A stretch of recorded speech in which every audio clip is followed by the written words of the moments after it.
시편 122편 1절부터 9절까지 말씀.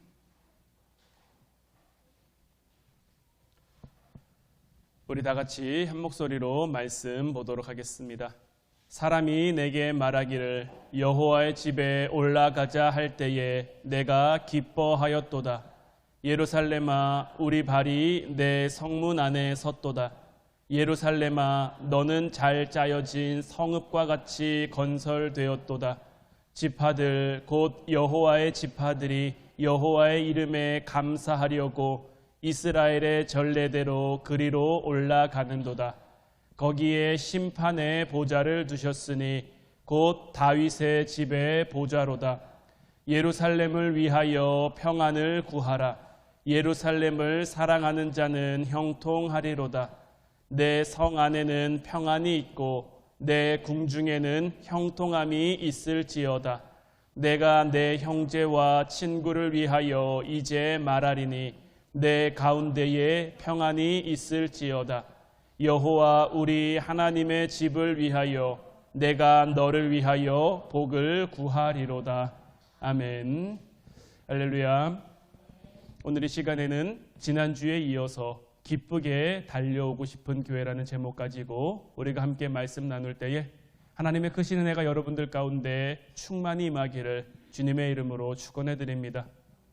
우리가 지난주에 기쁘게 달려오고 싶은 교회라는 제목으로 말씀 나누면서 두 가지를 함께 나눴죠.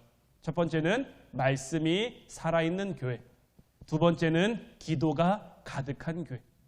이 말씀과 기도 두 가지는 신앙생활하는 우리에게 아무리 강조하고 또 강조하고 또 강조해도 부족함이 없을 정도로 우리에게 굉장히 중요해요. 우리의 모든 신앙과 모든 믿음의 가장 기초이자 가장 기본이라고 할 수 있는 그러한 것. 운동선수들도 어떤 운동 경기에 나가기 위해서 어떤 스킬이나 기술을 많이 훈련하고 연습합니다. 하지만 그런 것들을 하기 전에 반드시 자기의 몸을 좀 이렇게 풀고 예열시키는 준비 운동을 반드시 하는데 우리 믿음 생활과 신앙 생활 가운데 이 말씀과 기도가 그러한 역할을 하는 거예요. 우리가 세상 가운데 다양한 모습으로 살아갑니다. 다양한 방법으로 살아갑니다. 그러한 모습대로 우리가 살아감에 있어서 우리가 탈이 나지 않고 문제가 생기지 않고 시험에 들지 않을 수 있는 유일한 방법은 말씀과 기도로 우리의 믿음과 우리의 신앙이 풀려 있어야 하는 것. 아무리 유능한 선수라고 할지라도 몸을 제대로 풀지 않고 어떤 무리한 기술을 사용하면 몸에 무리가 오고 부상이 올 수밖에 없어요. 우리의 삶에도 마찬가지로 이 말씀과 기도가 기초와 기본으로 되어 있지 않으면 어떤 삶의 모습에도 문제가 나타날 수밖에 없어요.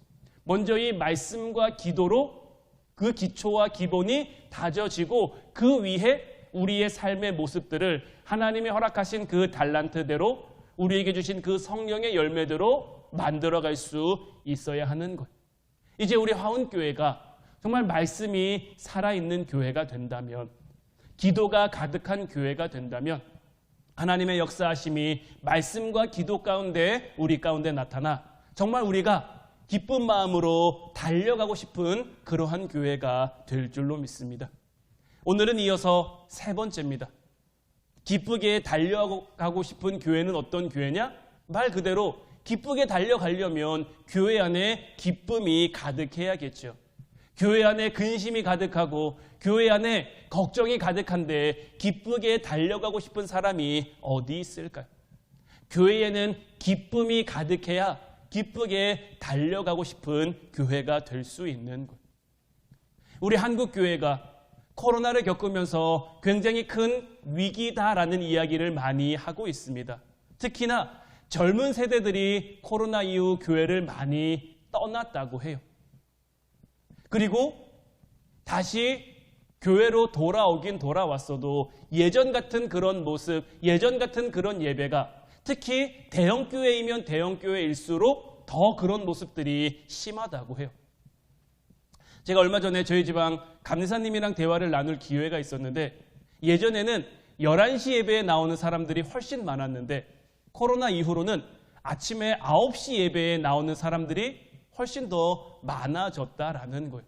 아직 감리사님 교회는 점심 식사를 못하고 오후 예배를 안 드린대요. 그러다 보니까 아침 9시에 나와서 예배를 드리면 그 후의 시간들을 자기 마음대로 자기 뜻대로 쓸 수 있으니까 예전에는 11시 예배 드리고 점심 먹고 오후 예배 드리고 이런 것들이 우리에게 너무나 당연한 것이고 이런 것들이 우리에게 너무 익숙한 것이었는데 코로나를 겪으면서 이러한 것들이 더 이상 우리에게 당연하지 않은 것이 되어버린 거죠. 교회에서는 늘 점심 먹고 오후 예배 드리는 줄 알았는데 그런 거 안 하고도 얼마든지 내 믿음 생활하고 내 신앙 생활하는데 별 지장이 없어 보이니까 하고 싶지 않아 하는 그런 마음들이 생기는 거죠. 어떤 한 설문 조사하는 그 기관에서 젊은 세대들에게 왜 교회를 떠나느냐라고 물어봤더니 가장 많은 대답이 지루하다, 재미가 없다라는 그러한 대답이었어요. 교회 가면 너무 심각한 것 같고 교회 가면 너무 딱딱한 것 같기 때문에 가고 싶지 않다라는 거죠. 그런데 우리 교회는 기쁨이 가득한 곳이어야 하는 거예요. 물론 이런 기쁨은 우리 스스로가 낼 수 있는 그러한 기쁨은 아닙니다. 갈라디아서 5장 22절 말씀을 보면 오직 성령의 열매는 사랑과 희락과 화평과 오래 참음과 자비와 양성과 충성과 이후에 나오는 열매니 자비와 양성과 충성과 오래 참음과 온유와 절제 이런 것들이 있는데 이 열매 성령의 9가지 열매를 보면 제일 첫 번째 열매가 사랑이고 두 번째 열매가 희락이에요. 이 희락이 바로 기쁨이죠. 하나님께서 우리로 하여금 우리의 삶 가운데 성령의 열매를 맺게 하시는데 말씀과 기도 위에 이 성령의 열매를 맺게 하시는데 가장 먼저 맺게 하시는 열매가 사랑이고 그 다음이 기쁨인 거예요. 예수님 믿는 것은 결코 지루한 일이 아닙니다. 다만 예수님 믿는 것이 우리에게 재미없는 것처럼 지루한 것처럼 여기는 것은 왜입니까? 예수님을 만난 그 온전한 기쁨을 우리가 누리고 있지 못하기 때문인 거예요. 여러분들도 지금 여러분들의 믿음 생활 가운데 신앙 생활 가운데 내가 신앙 생활하는 게 내가 믿음 생활하는 게 내가 교회에 나오는 게 내가 예배 드리는 게 재미가 없다, 지루하다 이러면 정말 심각하게 한번 고민해 보셔야 할 것이 정말 나는 예수님 만난 그 기쁨을 간직하며 살아가고 있는가? 오늘 본문 말씀에서도 사람이 내게 말하기를 여호와의 집에 올라가자 할 때에 내가 기뻐하였도다. 다윗은 사람들이 함께 여호와의 집에 올라가자고 할 때 함께 예배드리러 가자 할 때 굉장히 기뻐했다라고 고백하고 있는데 여기서의 이 기뻐함은 그냥 기뻐하는 정도가 아니라 정말 좋아서 펄펄 뛰는 정도의 그 기쁨. 마치 여호와의 법궤가 다윗성에 들어왔을 때 다윗이 너무 좋아서 막 춤을 추며 찬양했단 말이에요. 그런데 그 춤을 추며 찬양할 때 얼마나 기쁘고 얼마나 열정적으로 찬양하고 춤을 췄는지 자기 몸에 걸친 옷이 흘러내리는 것도 모를 정도로 그만큼 기뻐하며 감사했단 말이에요. 여러분들 우리의 삶 가운데 이 기쁨이라는 것은요 우리가 억지로 만들어내려고 해서 만들 수 있는 게 아닙니다. 억지 기쁨은요 얼마 가지 못해요. 하나님이 부어주셔야 정말로 기뻐할 수 있는 거예요. 여러분들 사진을 찍을 때도요 정말 내가 자연스러운 포즈에서 자연스러운 모습에서 자연스럽게 웃으면서 찍은 사진은 그 미소가 굉장히 예쁩니다. 그런데 똑같은 사람을 찍어도 자 사진 찍을 테니 웃으세요. 사진 많이 안 찍어본 사람들은요 얼굴이 경직돼요. 왜냐하면 이 미소 짓는 것도 우리에게 굉장히 좀 익숙하지 않은 거거든요. 평상시에는 웃는 게 굉장히 당연하잖아요. 잘 웃을 수 있잖아요. 그런데 카메라만 들이대면 참 희한하게 이 미소가 잘 안 지어진단 말이에요. 왜냐하면 억지로 웃으려고 한다고 해서 우리가 막 자연스럽게 웃을 수 있는 게 아니기 때문이죠. 우리가 지난주 말씀을 통해서 이미 기도의 중요성, 말씀의 중요성에 대해서 나왔죠.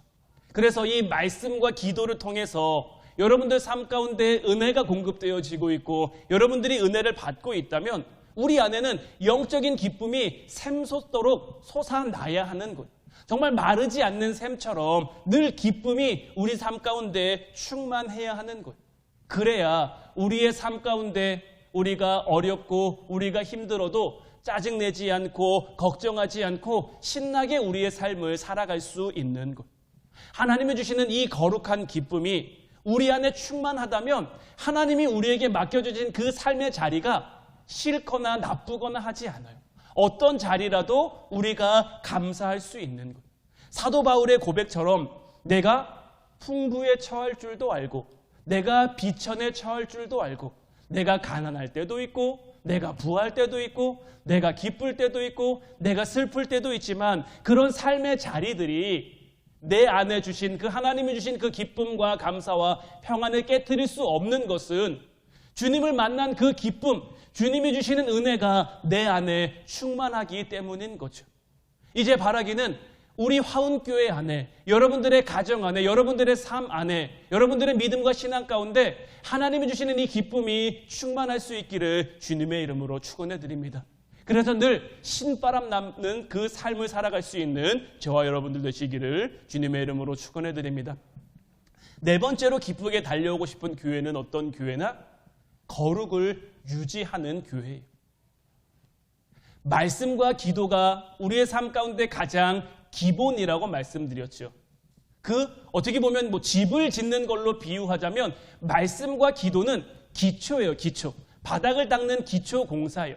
이 기초가 튼튼해야 그 위에 건물을 튼튼하게 세울 수 있죠. 아무리 그 위에 건물을 크고 화려하게 지었어도 기초가 흔들리면 그 건물은 얼마 가지 못해 금방 무너질 수밖에 없어요.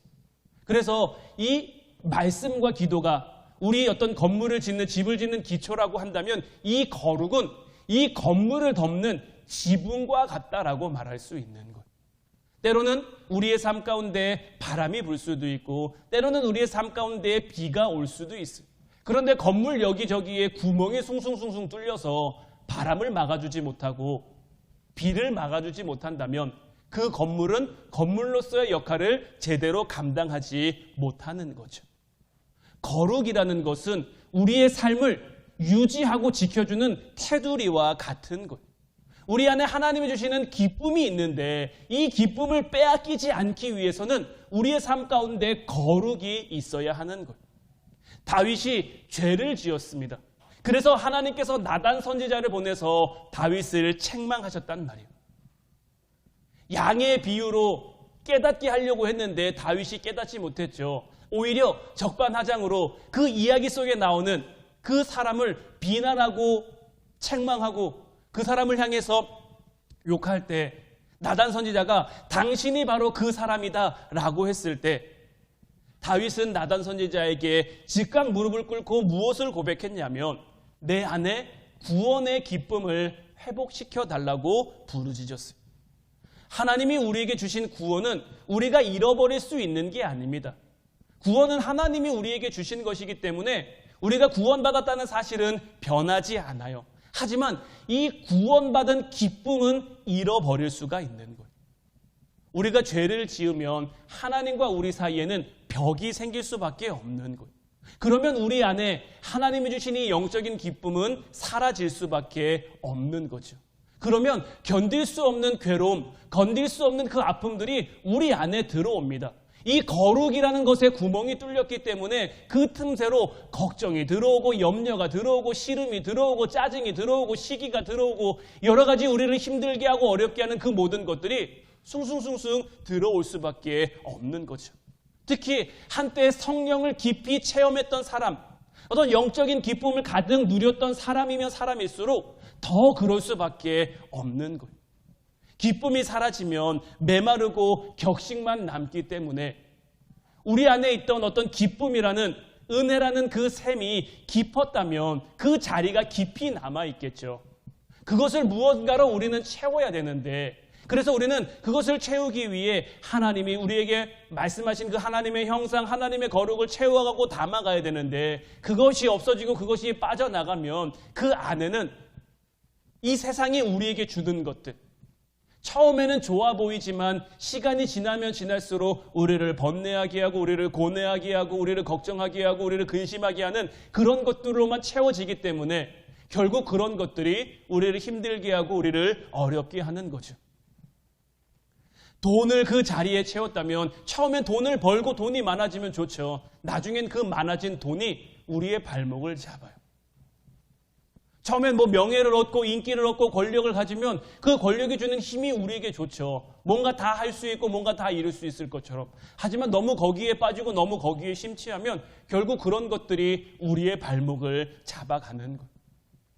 우리의 삶 가운데도 하나님이 우리에게 주신 그 거룩을 잃어버려서 하나님이 우리에게 주신 그 영적인 기쁨을 우리가 잃어버리면 신앙생활도 재미없고 힘도 없고 열매도 없고, 그렇기에 우리가 다시 하나님이 우리에게 주신 그 거룩함을 회복하기 위해서는 우리에게 반드시 무엇이 있어야 하느냐? 우리의 삶 가운데 늘 회개가 있어야 하는 것. 제가 여러분들에게 늘 말씀드리지만 이 회개라는 것이 하나님 나 잘못했어요, 내가 뭔가 큰 죄를 지은 게 있어서, 내가 뭔가 큰 잘못한 게 있어서 하나님 내가 잘못했습니다, 다시는 안 그럴게요, 이런 것이 회개가 아니라 우리의 삶의 방향을 다시 온전히 잡아가는 게 회개. 우리의 삶의 기준을 하나님께 맞추어 그곳을 향해 나아가는 것이 회개인 거예요.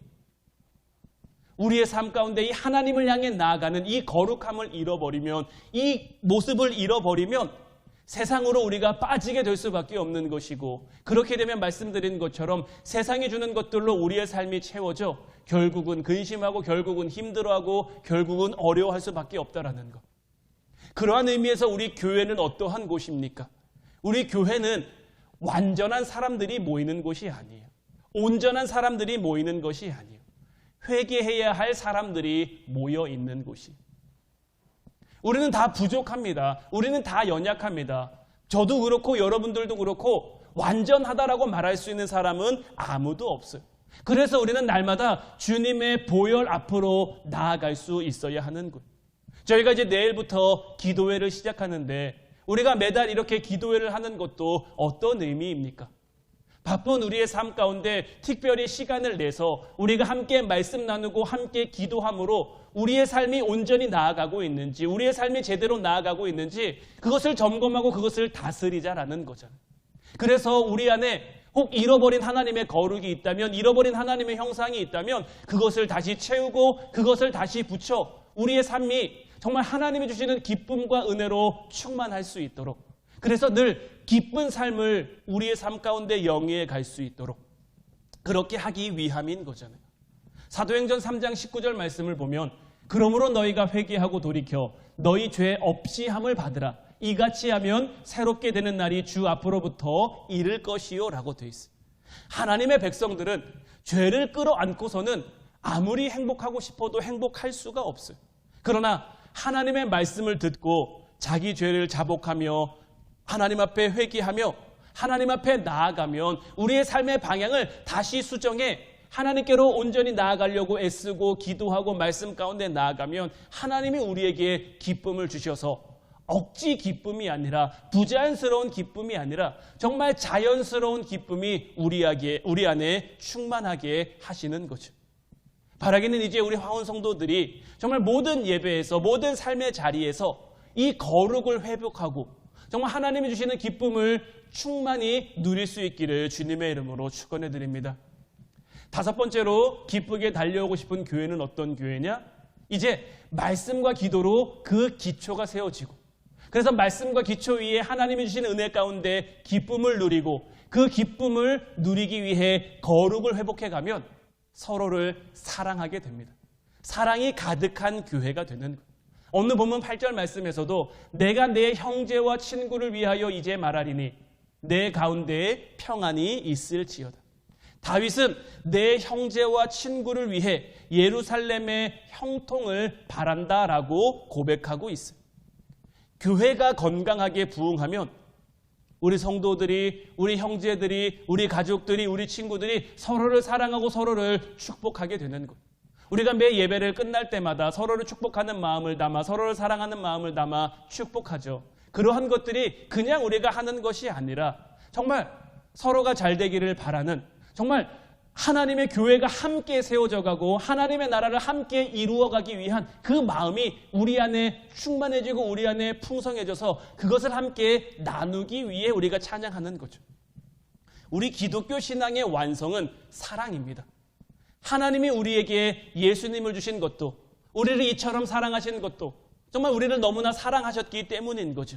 또한 예수님께서 우리 이 땅에 오셔서 우리에게 보여주신 하나님 나라를 가기 위한 예수님이 보여주신 방법 또한 바로 이 사랑인 거예요. 주님께서는 이 땅을 떠나시기 전에 자기 사람들을 사랑하시되 끝까지 사랑하셨다라고 되어 있어요. 자기 사람들에는 어떤 사람들이 포함되어 있을까요? 예수님을 배반하지 않은 사람들만 포함되어 있을까요? 끝까지 예수님 편에 서 있던 사람들만 포함되어 있을까요? 아니죠. 예수님을 십자가에 못 박은 사람들도 포함되어 있고요. 예수님을 비난한 사람들도 포함되어 있고요. 예수님을 부인했던 사람들도 포함되어 있고요. 그 모든 사람들을 우리 주님께서는 사랑하시되 끝까지 사랑하신 것. 그리고 우리를 향해서도 너희가 서로 사랑하면 그 사랑으로 인해 비로소 너희가 내 제자인 줄 알리라라고 말씀하셨어요. 주님이 우리에게 말씀하신 그 사랑의 끝이 무엇입니까? 원수마저도 사랑할 수 있는, 물론 그 원수의 행위, 원수가 우리에게 준 그 힘듦과 속상함, 이것을 쉬이 사랑할 수는 없죠. 하지만 주님께서 우리에게 베풀어 준 그 사랑을 우리가 기억하면, 잊지 않으면, 그 사랑으로 우리가 충만하게 되면 우리 또한 사랑하지 않을 수가 없는 거죠. 그래서 이 사랑을 함께 세워가고 함께 완성해 가기 위해 주님께서는 우리에게 가정을 주신 것이고 우리에게 교회를 주신 것. 인생의 폭풍이 밀려올 때 혼자서는 쉬이 견뎌내기가 어렵습니다. 그래서 그때 우리가 함께 버텨줄, 함께 견뎌줄 공동체가 필요한 거예요. 그래야 어떤 영적인 고단함을 우리가 오래 이겨내며 버틸 수 있는데, 동물의 세계나 동물의 왕국 이런 것들을 보면 항상 사나운 맹수가 공격하는 동물은 무리로부터 떨어져 나온 동물이, 사자나 이런 사나운 맹수가 강한 동물이라고 해서 무리가 뭉쳐있는 그 어디든 가서 공격해서 사냥을 성공할 수 있는 게 아니에요. 무리가 뭉쳐있으면 사자도 쉽게 다가오지 못해요. 오히려 밀려날 때가 많아요. 그래서 사자들은 어떤 동물을 공격하느냐, 무리가 이렇게 이리 몰고 저리 몰다 보면 꼭 무리에서 이탈되어지는, 무리에서 떨어져 나오는 그러한 동물들이 있어요. 그러면 그러한 동물들이 그 사나운 맹수의 사냥감이 되는 거죠. 우리 교회도 마찬가지예요. 우리 믿음의 공동체, 신앙의 공동체도 마찬가지예요. 우리가 은혜 가운데 함께 있으면, 사랑으로 함께 세워져 있으면 아무리 마귀 사단이라고 할지라도 우리 안에 쉽게 틈타 들어올 수가 없어요. 우리를 공격할 수가 없어요. 그래서 사단이 우리를 공격하기 위해 우리에게 하는 방법이 뭡니까? 자꾸 우리 사이를 이간질하려고 하는 거죠.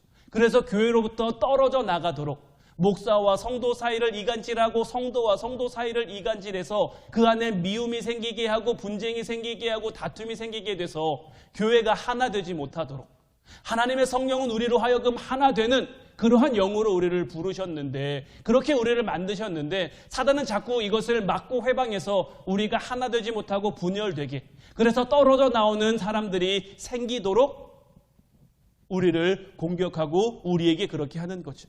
그래서 그럴수록 우리는 더욱 기도하면서 더욱 말씀 가운데 서로를 사랑하며 나아갈 수 있어야 하는 거죠. 제가 지난주에도 야구장 얘기를 드렸었는데, 이 야구장에 가보면 굉장히 인상 깊은 게 있어요. 다른 나라에는 잘 없고 우리나라에만 있는 독특한 야구장 문화인 것 같은데, 그게 뭐냐면 야구 선수 한 명 한 명당 그 선수를 위한 응원가가 있다라는 거예요. 그래서 그곳에 모인 관객들이 그 노래를 함께 부르면서 야구 선수를 응원하는 것이고, 그러한 응원이 그 선수들에게 힘이 되고 더 잘할 수 있는 어떠한 사기 증진이 되는 거죠. 우리가 믿음의 싸움을 싸울 때도 저는 하나님 나라에서 하나님과 천사들이, 또 우리보다 앞서간 믿음의 선진들이 우리를 위해서 그렇게 응원가를 불러주고 있지 않을까. 마지막 때가 됐을 때도 하나님의 나팔 소리가 천지를 진동할 때에 우리가 영광스러운 모습으로 변화되어 우리가 주님의 품에 안기게 될 텐데, 저는 그러한 서로를 향한 응원가들이 하나님 나라에서도 또한 이 땅을 살아가는 우리에게도 불려져야 되지 않을까, 이렇게 생각을 하는 거죠. 선수마다 다 다른 응원가가 있는 것처럼 사람에 따라 불러줘야 할 응원가가 있는 거죠. 어떤 사람에게는 따뜻한 말 한마디가 필요할 수도 있고요. 또 어떤 사람에게는 격려와 확신이 필요할 수도 있고요. 또 어떤 사람에게는 지혜로운 조언 한마디가 필요할 수도 있고, 또 어떤 사람에게는 뜨거운 중보 기도가 필요할 수도 있고, 교회는 목사와 성도들 사이에, 또한 성도와 성도들 사이에 이런 다양한 격려, 다양한 사랑의 방법들을 통해서 할 수만 있는 대로 모이기에 힘쓰고 하나 되기에 힘쓰는 그러한 곳이 되어야 한다라는 거죠. 그리고 우리 교회가 그런 교회가 되어야 생각만 해도 힘이 나는 교회, 생각만 해도 위로가 되는 교회, 생각만 해도 사랑이 넘치는 교회, 그런 교회가 되어야 기쁘게 달려오고 싶은 그러한 교회가 되지 않을까요? 바라기는 이제 우리 화운교회가 정말 사랑이 가득한 교회가 되어 늘 기쁘게 달려오고 싶은 교회가 되기를 주님의 이름으로 축원해 드립니다. 마지막 6번째는 이게 제일 중요합니다. 비전이 성취되는 교회예요. 우리가 말씀과 기도로 기초를 잘 닦는 것도 중요하고요. 거룩으로 그 테두리를 세우는 것도, 그 안에 사랑과 기쁨을 채우는 것도 중요한데 여기서만 멈추면 아무런 소용이 없어요. 예수님께서도 예수님을 따랐던 그 제자들에게 승천하시면서 마지막으로 주셨던 말씀이 너희는 가서 모든 족속으로 제자를 삼아 아버지와 아들의 이름으로 세례를 주고 온 유대와 예루살렘과 사마리와 땅끝까지 이르러 내 증인이 되라고 하셨단 말이에요. 이것이 예수님께서 제자들에게 주신 그 비전이자 사명이에요. 그래서 예수님의 제자들은 예수님의 말씀대로 마가의 다락방에 모여 저녁 기도에 힘썼고요. 그들이 저녁의 기도에 힘쓰자 하나님의 말씀, 예수님의 말씀대로 그들에게 성령이 임했고요. 그 성령으로 말미암아 그들은 교회를 세웠고 그 교회를 통해 하나님이 주신 그 비전들을 하나씩 성취해 갔어요. 예루살렘에 교회가 세워지고요. 또한 그 이후 후발주자로 사도 바울을 통해 소아지아 지역에도 교회가 세워지고요. 여러 곳에 교회가 세워지면서 전 세계가 복음화돼 지금은 하나님의 복음이 들어가지 않은 곳이 거의 없을 정도로 모든 곳에 예수님께서 그 예수님을 따랐던 제자들에게 주셨던 그 비전이 성취되고 이루어지고 있는 거죠. 저는 마찬가지로 저와 여러분들에게 또한 우리 화운교회에게 주님이 분명하게 주신 그 비전과 사명이 있다라고 여겨요. 이미 우리 눈에 보여지는 그런 비전과 사명들도 있고요. 아직 우리가 깨닫지 못한, 우리가 앞으로 나아가야 할 비전과 사명들도 있을 텐데 우리는 그것을 이루어가는, 그것을 성취하는 그러한 교회가 되어야 할 줄로 믿어요. 오늘 본문 3절 말씀에도 예루살렘아 너는 잘 짜여진 성읍과 같이 건설되었도다. 여기서 잘 짜여진 성읍이라는 것은 꽉 묶인 나무처럼 견고하고 탄탄하게 세워진 그러한 성읍이다라는 의미인 거예요. 하나님의 성인 이 예루살렘이 하나님의 임재로 말미암아 거룩한 통치와 하나님의 질서가 잘 잡힌 곳으로 세워졌다라는 거예요. 우리 화운교회도 영적으로 균형 잡혀 있고 거룩한 능력과 기쁨과 은혜가 충만하다면, 영적인 실력이 우리 안에 갖춰진다면 이제 우리가 하나님의 말씀을 이루어야죠. 하나님의 말씀을 성취해야죠. 우리 하나님은 일을 이루시는 하나님이고 말씀을 성취하시는 하나님이다라고 하셨는데, 우리가 믿는 대로 구하는 대로 우리에게 주시겠다라고 약속하셨는데, 이제 우리가 준비만 잘하는 것이 아니라 준비했다면 그 준비한 것을 가지고 나가서 실적을 이뤄낼 수 있어야죠. 우리의 삶의 정말 실질적인 부분에서 하나님의 역사하심, 하나님의 일하심, 이런 것들을 나타낼 수 있어야죠. 이러한 교회를 이루기 위해서 우리가 지금까지 말씀을 나눈 것처럼 말씀과 기도가 충만한 교회가 되어야 하는 것이고, 거룩한 기쁨과 사랑이 가득한 교회가 되어야 하는 거죠. 하나님께서는 이렇게 영적으로 단단하게 세워진 이 교회를 통해서 놀랍도록 역사하실 줄로 믿어요. 사도행전 3장을 보면 성전 미문에 앉아서 구걸하던 안진뱅이 이야기가 나오죠. 늘 성전 미문에 앉아서 구걸하던 안진뱅이에요. 저 사람은 나면서부터 한 번도 걸어본 적이 없단 말이에요.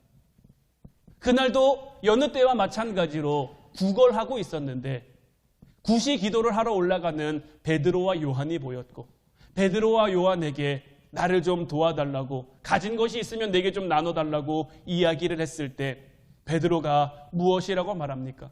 은과 금은 내게 없거니와 내게 있는 내 것을 너에게 주노니 나사렛 예수 그리스도의 이름으로 일어나 걸으라. 그러면서 오른손을 잡아 일으켰을 때 그 사람이 어떻게 됩니까? 발과 발목이 곧 힘을 얻고 뛰어서서 걸으며 그들과 함께 성전으로 돌아가면서 걷기도 하고 뛰기도 하며 하나님을 찬양했다라고 성경은 기록하고 있는 거예요. 하나님의 성령이, 하나님의 역사하심이 베드로와 요한을 통해 이제 나타나고 있는 거죠. 수십 년간 정말 절망과 나태의 굴레에 묶여있던 그의 인생이지만 성전 미문 앞에서 단 한순간에 변화된 거죠. 교회는 이런 기적 같은 변화들이, 기적 같은 역사들이 나타나야 하는 것. 우리를 힘들게 하고, 우리를 어렵게 하고, 우리를 걱정하게 하고, 우리를 근심하게 하는 것들이 정말 한순간 하나님의 역사하심으로 말미암아, 한순간 하나님의 일하심으로 말미암아 정말 기적같이 변화되고 기적같이 하나님의 능력을 나타낼 수 있는 그러한 곳이 되어야 하는 것. 지금까지 우리 화운교회 하나님의 은혜로 말미암아, 하나님의 인도하심으로 말미암아 여기까지 잘 올 수 있었어요. 여기까지 오는 동안에도 정말 우리가 함께 고백할 만한 하나님의 능력도 있었고요. 하나님의 역사하심도 있었어요. 여기까지 도우셨고요. 여기까지 함께 하셨어요. 여기까지 도우셨고 여기까지 함께 하셨다고 앞으로 함께 하지 않으면, 앞으로 하나님의 역사가 나타나지 않으면 그 교회는 건강한 교회라고 말할 수가 없는 거죠. 저는 지금까지 온 저희들의 어떤 믿음의 여정이 시작에 불과하다라고 고백하고 싶어요. 아직 우리는 시작밖에 안 한 거예요. 본격적인 것은 이제부터, 바로 지금부터 저와 여러분들을 통해 나타나야 할 줄로 믿어요. 하나님께서 우리를 향해 베풀어 주실 정말 더 놀라운 일들, 더 은혜로운 일들, 더 기적 같은 일들이 저와 여러분들의 삶을 통해, 우리의 가정을 통해, 우리의 교회를 통해 나타나야 할 줄로 믿어요. 우리 화운교회가 그러한 교회가 된다면 누구나 기쁘게 달려오고 싶은 교회가 되지 않겠습니까?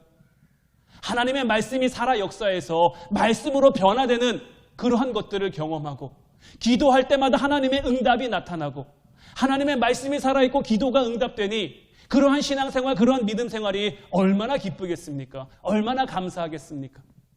그래서 기쁨이 충만한 교회가 되고, 이 기쁨이 충만한 것으로 끝나는 것이 아니라 하나님이 우리를 향해 하나님의 형상을 회복하며 내가 거룩하니 너희도 거룩하라 말씀하셨으니 우리 안에 이 은혜를 잊지 않기 위해, 이 기쁨을 빼앗기지 않기 위해 늘 거룩함을 유지해가며 서로 사랑하는 교회가 될 때 하나님의 역사가 우리 안에 왜 나타나지 않겠습니까?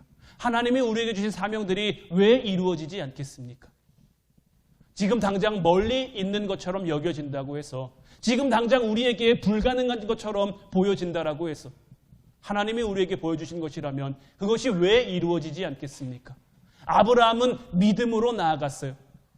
75세의 나이, 적지 않은 나이죠. 자녀를 갖기 힘든 나이죠. 하지만 하나님 말씀 의지하며 나아갔더니 하나님의 말씀이 이루어졌어요. 하나님의 뜻이 성취됐어요. 하나님이 그에게 보여주신 그 비전을 이루어냈어요. 이제 우리 화운교회도 이런 교회로 세워져 가기를 바라요.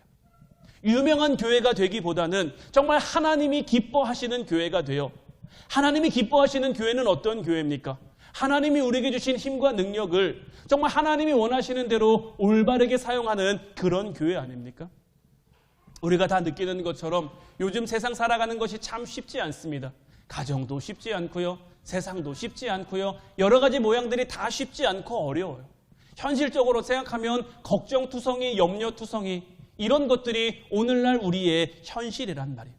하지만 아직 우리가 모르는 하나님이 예비하신 그 길이 있음을 우리가 믿음으로 고백하며 나아간다면, 우리가 믿음으로 고백하며 기도한다면 하나님께서 우리의 삶 가운데 걱정 대신 기쁨을, 근심 대신 감사와 소망을 우리에게 주실 줄로 믿어요. 그렇게 우리가 성령과 말씀을 굳게 붙잡는 길을 간다면, 그 안에서 우리가 서로 사랑하고 격려한다면, 그래서 주님의 마음을 기쁘게 하는 그러한 교회가 되고자 우리가 애쓰고 노력하고 몸부림친다면 주님께서는 우리 앞에 놓여있는 그 어떤 장벽이라도 그것을 뛰어넘게 해주실 줄로 믿어요. 우리가 오늘 마지막으로 그리스도의 계절이라는 그 찬양을 함께 고백했는데, 정말 푸르고 푸른 그 그리스도의 계절이 우리를 성장하게 하고 우리를 자라게 하고 우리를 풍성히 열매 맺게 하는 그 그리스도의 계절이 이제 저와 여러분들 가운데 임함으로 저 여러분들 모두가 하나님의 백성으로 우뚝 서 우리 화운교회가 정말 그 누구도 기쁘게 달려올 수 있는 그러한 교회로 세워갈 수 있기를 주님의 이름으로 축원해 드립니다. 기도하겠습니다.